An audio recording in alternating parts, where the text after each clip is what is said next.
బంగారం ఏం చేస్తానవే? పొయ్యిలకు బొగ్గెత్తానా. ఏంది అట్లా అంటాను? మరి ముగ్గేసేదాన్ని పట్టుకొని ముగ్గెత్తావా అని అడుగుతాను. ఎందుకే అస్సలు ఓర్వవు నన్ను? ఇక నిన్నే ఓర్తలేను నేను. అయితేవే గాని పొద్దుగానే బాగానే సింగారించుకునేటో పోతానో ఎడిపోతాను. నేను ఎడిపోతా అన్నే పాల ప్యాకెట్ తేయడానికి పోతానా? పాల ప్యాకెట్ దేనికి పోతానవా? పాల ప్యాకెట్ అమ్మేదాని కోసం పోతానవా? ఆయన ఇంకా దానికోసం నేను ఎందుకు పోతానే?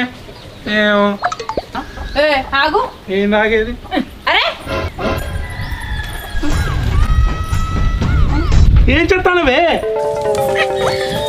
మంచి బట్టలు తాగమని చెప్తాను ఏంది అంటే ఇప్పుడు మంచిగా శుద్ధ పూసలు లెక్క రెడీ అయ్యి బయటికి పోయి నా పిల్లం ఇంకా రెడీ కాలేదు ఇంకా ముగ్గే పెట్టలే అని చెప్పడానికా?